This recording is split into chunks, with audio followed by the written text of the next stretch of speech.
അവർ ജനക്കൂട്ടത്തെ വിട്ട് അവൻ ഇരുന്ന വഞ്ചിയിൽ തന്നെ അവനെ അക്കരയ്ക്ക് കൊണ്ടുപോയി.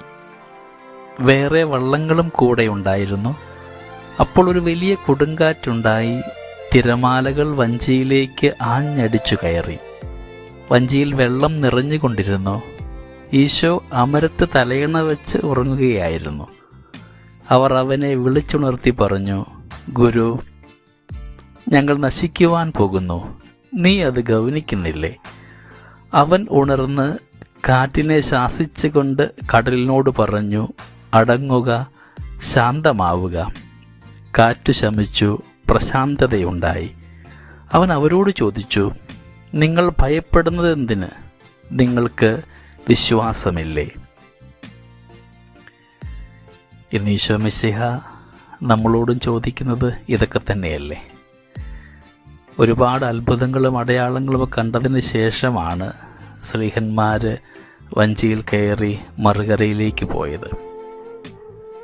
നമ്മുടെ ജീവിത മേഖലയിലും ദൈനംദിനം നിരവധി അത്ഭുതങ്ങളും അടയാളങ്ങളുമൊക്കെ നാം അനുഭവിച്ചിട്ടും വീണ്ടും ചെറിയ നൈമിഷികമായ കുറവുകൾ ഉണ്ടാകുമ്പോൾ, സങ്കടങ്ങൾ, കണ്ണുനീരുണ്ടാകുമ്പോഴൊക്കെ ക്രിസ്തുവിനെ ഉപേക്ഷിച്ച് പരാതിയുടെയും പരിഭവത്തിൻ്റെയും തലങ്ങളിലേക്ക് നാം ഒക്കെ മാറിപ്പോകാറില്ലേ? ഇന്ന് സുവിശേഷത്തിൽ ഈശോ കാറ്റിനെയും കടലിനെയും ഒക്കെ ശാസിക്കുന്നുണ്ട്. നമ്മുടെ ജീവിതത്തിൽ കൊടുങ്കാറ്റായിട്ട് ഒരുപാട് നൈമിഷിക ദുഃഖങ്ങൾ കടന്നു വരുമ്പോൾ അവയെ ശാസിക്കുവാൻ, അവയെ നിയന്ത്രിക്കുവാൻ, നിന്റെ വഞ്ചിയിൽ അമരത്തിരിക്കുവാൻ ക്രിസ്തു ഉണ്ടോ എന്ന് ധ്യാനിക്കുന്നത് നല്ലതായിരിക്കും. ഇവിടെ ക്രിസ്തു ഉണ്ടായിട്ടും സ്ലീഹന്മാർ പരിഭവിക്കുന്നുണ്ട്, ഭയപ്പെടുന്നുണ്ട്. നമ്മുടെ ജീവിതയാത്രയിൽ, നമ്മുടെ ഓരോരുത്തരുടെയും ജീവിത നൗകയിൽ അമരക്കാരനായിട്ട് ക്രിസ്തു ഇരിക്കുന്നുണ്ടോ ഇല്ലയോ എന്ന് ധ്യാനിക്കാം.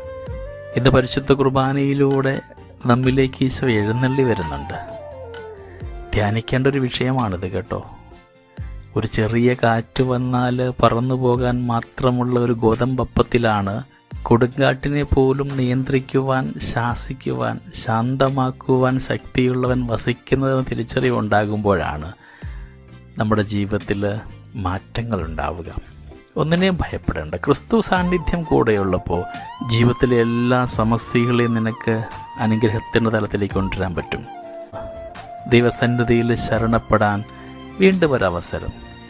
നമ്മുടെ പ്രതീക്ഷകളെയും നമ്മുടെ ധാരണകളെയും ഒക്കെ മാറ്റിക്കൊണ്ടാണ് വീണ്ടും. ഒരുപാട് പേർക്ക് പരാതിയുണ്ടായിരുന്നു. ഒരുപാട് പേർക്ക് ഒരുപാട് വ്യാഖ്യാനങ്ങൾ പറയാനുണ്ടാവും. ഇന്ന് ക്രിസ്തു നിന്നോട് ചോദിക്കുന്നു, നിനക്ക് ദൈവസന്നിധിയിൽ ശരണപ്പെടാൻ സാധിക്കുന്നുണ്ടോ? എല്ലാ പ്രതീക്ഷകളും തകിടം മറിയുമ്പോഴല്ല ദൈവത്തെങ്കിലേക്ക് ഓടേണ്ടത്. നീ ഇന്ന് ദൈവത്തെങ്കിലേക്ക് ഓടുക.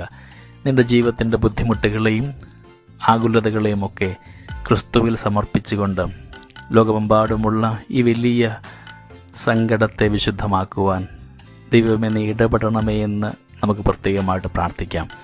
ഈശോയുടെ സാന്നിധ്യം എല്ലായിടത്തും ഉണ്ടാവട്ടെ. നമ്മുടെ മനസ്സും മനോഭാവങ്ങളുമൊക്കെ ഇന്ന് കലുഷിതമാണ്. കൊടുങ്കാറ്റ് ആഞ്ഞടിക്കുന്നത് പോലെ ദുഃഖത്തിൻ്റെ ഒരുപാട് കിരണങ്ങൾ നമ്മിലേക്ക് ആഞ്ഞടിക്കുന്നുണ്ട്, അലയടിക്കുന്നുണ്ട്.